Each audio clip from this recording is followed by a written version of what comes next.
नमस्कार, ये आकाशवाणी है। अभी आप मनोज कुमार शर्मा से समाचार सुनेंगे।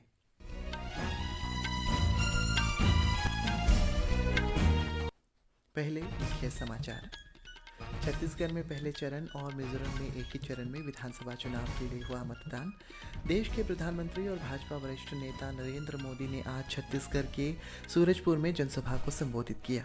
सर्वोच्च न्यायालय ने पंजाब, दिल्ली, उत्तर प्रदेश और राजस्थान सरकार से वायु प्रदूषण रोकने के लिए पराली जलाने पर रोक लगाने को कहा। राष्ट्रपति द्रौपदी मुर्मू उत्तराखंड में गोविंद वल्लभ पंत कृषि और प्रौद्योगिकी विश्वविद्यालय के दीक्षांत समारोह को संबोधित किया।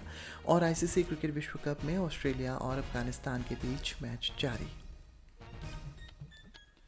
अब समाचार विस्तार से। छत्तीसगढ़ विधानसभा चुनाव के पहले चरण में 20 सीटों के लिए मतदान जारी है।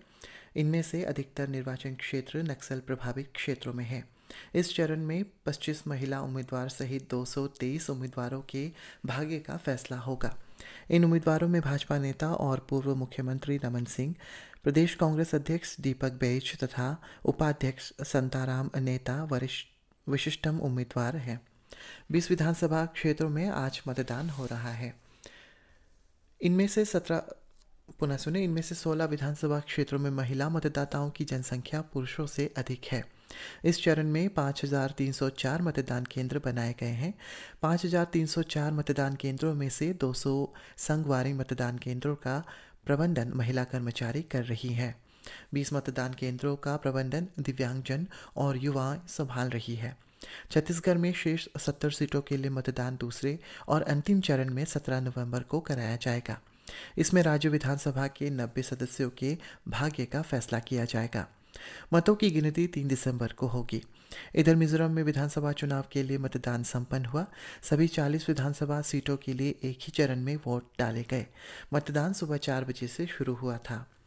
4,39,026 महिला मतदाता सहित 8,57,000 से अधिक मतदाता 174 उम्मीदवारों के लिए राजनीतिक भाग्य का फैसला करेंगे। सत्तारूढ़ Mizo national front, Indian national Congress और जोरम पीपल्स मूवमेंट ने सभी 40 सीटों पर अपने उम्मीदवार उतारे हैं। भारतीय जनता पार्टी 23 विधानसभा निर्वाचन क्षेत्रों में चुनाव लड़ रही है।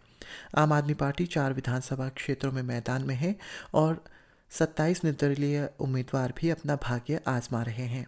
राज्य में 1,276 मतदान केंद्रों में से 149 केंद्र दूर दराज क्षेत्रों में है। अंतर्राज्यीय और अंतर्राष्ट्रीय सीमा के निकट स्थित लगभग 30 मतदान केंद्र संवेदनशील घोषित किए गए हैं। बांग्लादेश और म्यांमार के साथ समूचे राज्य तथा अंतर्राष्ट्रीय सीमाओं पर सुरक्षा व्यवस्था कड़ी कर दी गई है। म्यांमार के साथ मिजोरम की 510 किलोमीटर और बांग्लादेश के साथ 318 किलोमीटर सीमा लगती है।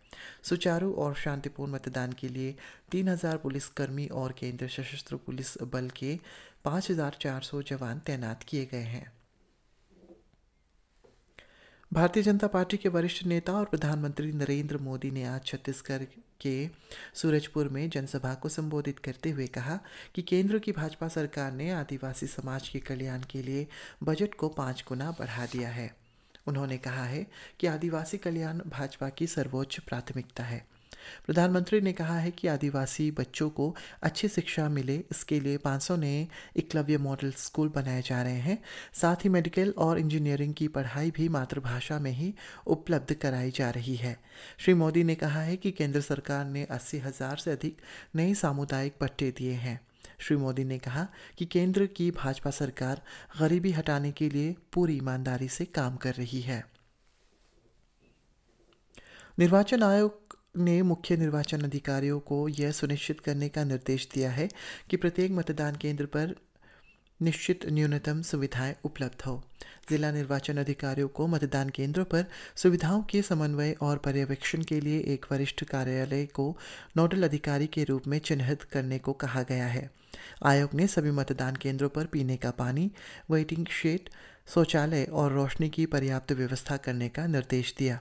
कर्मचारियों और मतदाताओं के लिए मतदान केंद्रों पर ग्राम स्तर के स्वास्थ्य कार्यकर्ता के साथ पर्याप्त संख्या में मेडिकल किट और प्राथमिक चिकित्सा किट उपलब्ध रहेंगे। पैरामेडिकल स्टाफ का एक सदस्य प्रत्येक सचल गश्ती इकाई और सेक्टर अधिकारियों के साथ वाहन में मौजूद रहेगा। ये गश्ती इकाइयाँ प्रत्येक मतदान केंद्र पर हर घंटे में एक बार जाएंगी। आयोग ने कहा है कि दिव्यांगों और वरिष्ठ नागरिक मतदाताओं के लिए मतदान केंद्र पर उचित ढलान वाले रैंप लगाए जाएंगे। केंद्रीय शिक्षा मंत्री धर्मेंद्र प्रधान और ऑस्ट्रेलिया के शिक्षा मंत्री जेसन क्लेयर ने कल गुजरात के गांधीनगर में ऑस्ट्रेलिया भारत शिक्षा और कौशल परिषद AIESC की पहली बैठक की। शिक्षा मंत्री धर्मेंद्र प्रधान ने बताया है कि ऑस्ट्रेलिया के विश्वविद्यालय भारत में अपने कैंपस की शुरुआत कर रहा है। इससे हमारे प्रतिभाशाली युवाओं को कम खर्च पर गुणवत्तापूर्ण शिक्षा मिल सकेगी। ऑस्ट्रेलिया और भारत कृषि, खान और खनिज, जल प्रबंधन, स्वास्थ्य सेवा, आर्टिफिशियल इंटेलिजेंस, नवीकरणीय ऊर्जा और जलवायु परिवर्तन के क्षेत्रों में और अनुसंधान करने पर भी सहमत हुए हैं। इससे शैक्षणिक अनुसंधान और नवाचार प्राथमिकताओं, विद्यार्थी और शिक्षा संकाय के आदान प्रदान, अधिक दोहरे कार्यक्रम और दोहरी डिग्रियों के लिए अधिक अवसर सृजित होंगे। सर्वोच्च न्यायालय ने दिल्ली राष्ट्रीय राजधानी क्षेत्र में वायु प्रदूषण कम करने के लिए पंजाब, दिल्ली, उत्तर प्रदेश और राजस्थान सरकारों से पराली जलाने की घटनाओं पर रोक लगाने को कहा। शीर्ष न्यायालय ने कहा है कि इस बारे में राजनीति नहीं होनी चाहिए और पराली जलाने पर रोक लगनी चाहिए। न्यायमूर्ति SK कौल, न्यायमूर्ति सुधांशु धूलिया और न्यायमूर्ति PK मिश्रा की पीठ ने कहा है कि वायु प्रदूषण कम करने के लिए तत्काल कुछ किया जाना चाहिए। न्यायालय ने दिल्ली, उत्तर प्रदेश और राजस्थान सरकारों को निर्देश भी जारी किए हैं। पुलिस महानिदेशक और मुख्य सचिव की निगरानी में पराली जलाने से संबंधित न्यायालय के दिशा निर्देशों को लागू करने की जिम्मेदारी स्थानीय पुलिस अधिकारी पर होगी। न्यायालय ने कहा है कि प्रदूषण की समस्या से निपटने के लिए वाहनों की सम विषम जैसी योजना मात्र दिखावटी होंगी। शीर्ष न्यायालय ने पूर्व जानकारी आदेशानुसार स्थापित किए गए स्मार्ट टावर के काम न करने का उल्लेख करते हुए सरकार को इसकी मरम्मत का भी निर्देश दिया। राष्ट्रपति द्रौपदी मुर्मू उत्तराखंड के उधम सिंह नगर में गोविंद वल्लभ पंत कृषि तथा प्रौद्योगिकी विश्वविद्यालय के 35वें दीक्षांत समारोह को संबोधित किया। वे आज 3 दिन की यात्रा पर उत्तराखंड पहुंची। उत्तराखंड के राज्यपाल सेवानिवृत्त लेफ्टिनेंट जनरल गुरमीत सिंह, मुख्यमंत्री पुष्कर सिंह धामी और कैबिनेट मंत्री गणेश जोशी भी इस कार्यक्रम में शामिल हुए। शैक्षणिक वर्ष 2022-23 के लिए 1134 विद्यार्थियों को स्नातक और स्नातकोत्तर डिग्री प्रदान की गई। इस अवसर पर डिग्री प्रदान करने के अलावा मेधावी विद्यार्थियों को 11 स्वर्ण, 11 रजत और 10 कांस्य पदक प्रदान किए गए। राष्ट्रपति कल पवित्र हिमालय तीर्थ स्थल बद्रीनाथ धाम का दर्शन भी करेंगी। इसके अलावा राष्ट्रपति कल श्रीनगर के हेमंती बहुगुणा गढ़वाल विश्वविद्यालय के 11वें दीक्षांत समारोह में भाग लेंगी। सिक्किम के मुख्यमंत्री प्रेम सिंह तमांग ने राज्य सरकार के प्रमुख कार्यक्रम मेरो रुख मेरो संतति को अंतर्राष्ट्रीय मंच पर भारत के वैश्विक जलवायु नेतृत्व को प्रदर्शित करने के लिए चुना गया है। यह अभूतपूर्व पहल, जिसने पहले ही देश में महत्वपूर्ण पहचान हासिल कर ली है, अब दुबई में होने वाली COP28 में अपनी छाप छोड़ने के लिए तैयार है। मुख्यमंत्री ने उल्लेखनीय परियोजनाओं के कार्यान्वयन के लिए वन और पर्यावरण विभाग और सभी संबंधित विभागों को और योजनाओं के प्रति समर्थन के लिए सिक्किम के लोगों को बधाई दी है। गोवा में 20 से 28 नवंबर तक आयोजित होने वाले 54वें भारतीय अंतर्राष्ट्रीय फिल्म महोत्सव IFFI की शुरुआत ब्रिटिश फिल्म कैचिंग डस्ट के प्रदर्शन से हुई।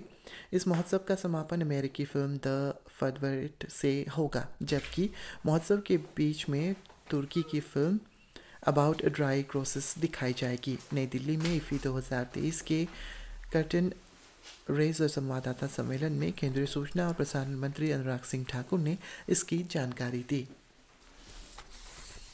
और ICC क्रिकेट विश्व कप में मुंबई के वानखेड़े स्टेडियम में ऑस्ट्रेलिया और अफगानिस्तान के बीच मैच खेला जा रहा है।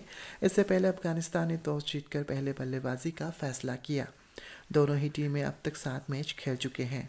ऑस्ट्रेलिया अपने 5 मैच जीत चुका है। आज का मैच जीतने पर ऑस्ट्रेलिया सेमीफाइनल में पहुंच जाएगा।